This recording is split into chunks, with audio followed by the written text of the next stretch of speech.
దేవుని పరిశుద్ధ నామమునకు మహిమ కలుగును గాక. ఆమేన్. ఈ ఉదయకాల శుభములు మీకు తెలియజేయుచున్నది రెవరెండ్ కె శ్యాంబాబు. ఈ దినము కొరకు దేవుని వాక్యము.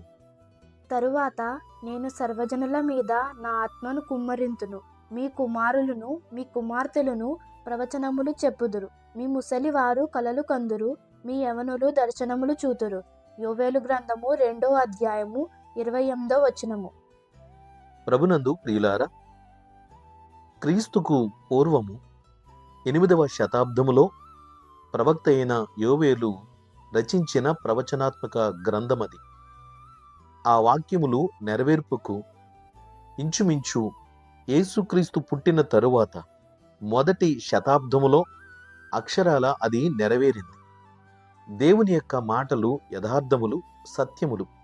అవి తగిన కాలమందు నెరవేరుతాయి అని చెప్పడానికి బైబిల్ గ్రంథము ఒక చారిత్రాత్మకమైన ఆధారముగా ఉన్నది.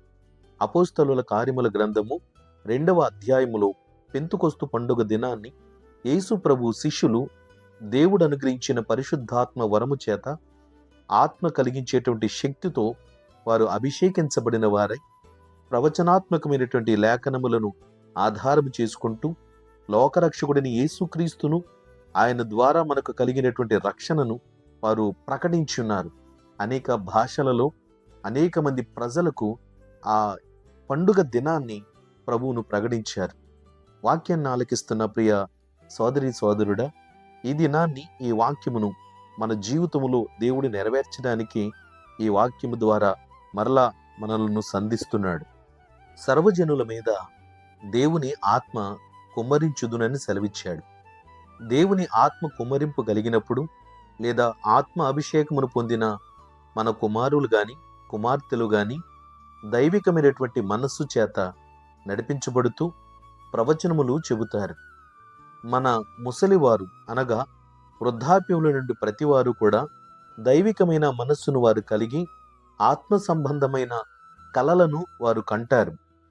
మన యవనస్తులు లౌకిక సంబంధమైనటువంటి ఆలోచనలను విడిచిపెట్టి దైవ దర్శనములు వారు చూస్తారు. ఇటు రీతిగా దేవుని ఆత్మ కొలత లేకుండా పరిమితికి మించినటువంటి గొప్ప శక్తిని మనం పొందుకున్నట్లుగా నడిపింపజేస్తాడు. పరిశుద్ధాత్మ దేవుడు మన జీవితముల ద్వారా దేవునికి మహిమకరమైన కార్యక్రమాలు నిర్వర్తించడానికి ఆయన మనల్ని వాడుకుంటాడు. అయితే దేవుడు తాను సెలవిచ్చినట్లుగా తన ఆత్మను కొమ్మరించుదునని సెలవిస్తున్నాడు. ఆ ప్రకారంగా మరి మనము ఆ ఆత్మను పొందుకొనుట కొరకు తగిన వారమై ఉన్నామా? సిద్ధపాటు ఉన్నదా? దేవుడు తన ఆత్మను ప్రత్యేకముగా అడుగువారికి మాత్రమే అనుగ్రహించుదునని సెలవిస్తున్నాడు. లూకా సువార్త 11వ అధ్యాయము 13వ వచనములో, పరలోకమందున్న మీ తండ్రి తన్ను అడుగువారికి పరిశుద్ధాత్మను ఎంతో నిశ్చయముగా అనుగ్రహించును అనెను. కాబట్టి దేవుని ఆత్మచేత ఎందరూ నడిపింపబడుదురో వారందరూ దేవుని కుమారులు, కుమార్తెలు. కనుక దైవాత్మతో అభిషేకించబడిన అనుభవాలలో మనము, మన బిడ్డలు, మన కుటుంబము ముందుకు సాగాలని ఆశీర్వదిస్తూ ఆశిస్తున్నాడు. కాబట్టి దేవుని ఆత్మను పొందుకుందాం, దైవ చిత్తానుసారంగా జీవించుదాం. ఈ దినాన్ని మనపై దేవుడు తన పరిశుద్ధాత్మాభిషేకమును కలుగజేసి మన జీవితకాల పర్యంతము ప్రభులో కొనసాగు కృపను కలుగచేయునుగాక. ఆమేన్. దైవాశీస్సులు. ప్రార్థన. ప్రేమగల తండ్రి, ఘనమైన దేవ, నీ పరిశుద్ధ నామానికి స్తోత్రాలు. ఆత్మ సంబంధమైన అనేక సంగతులు మాకు బోధిస్తున్నావు. ఈ దినమున నీ పరిశుద్ధాత్మ అభిషేకము కొరకు మేమును ఎదురు చూస్తున్నాం. నీ ఆత్మ నడిపింపును మేము కోరుతున్నాం.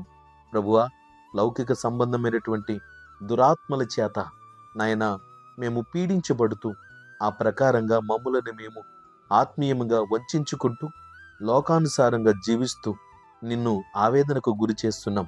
ప్రభువా, క్షమించండి. నీ ఆత్మను క్షోభకు గురి చేసిన మా అవిధేయతను బట్టి మేము పశ్చాత్తాపడుతున్నాము, సిగ్గుపడుతున్నాము, చింతిస్తున్నాం. ప్రభువా, దయగలిగిన స్వామి, మమ్మను కరుణించి నీ ఆశీర్వాదములకు పాత్రులుగా చేయండి. నీ ఆత్మ అభిషేకము వలన జరగవలసిన ఆత్మీయమైన పరిచర్యలు మా ద్వారా జరుగుటకు మమ్మల్ని అంగీకరించుమని, నీ కృపను కొమ్మరించుమని ప్రార్థిస్తున్నాం. నేటి కార్యక్రమంలో పాల్గొందుచున్న ప్రతి బిడ్డలకు నీ కృప మెండారుగా దయచేయండి. నీ ఆత్మ నడిపింపును మాకెల్లరిಗೂ దయచేయమని యేసుక్రీస్తు వారి పరిశుద్ధ నామమున ఈ ప్రార్థన అడిగి వేడుకొనుచున్నాము తండ్రి. ఆమెన్. తండ్రి, కుమారుడు, పరిశుద్ధాత్మయను త్రియేక దేవుని దీవెన ఇప్పుడు ఎల్లప్పుడూ మీకందరికీ తోడయుండునుగాక. ఆమెన్.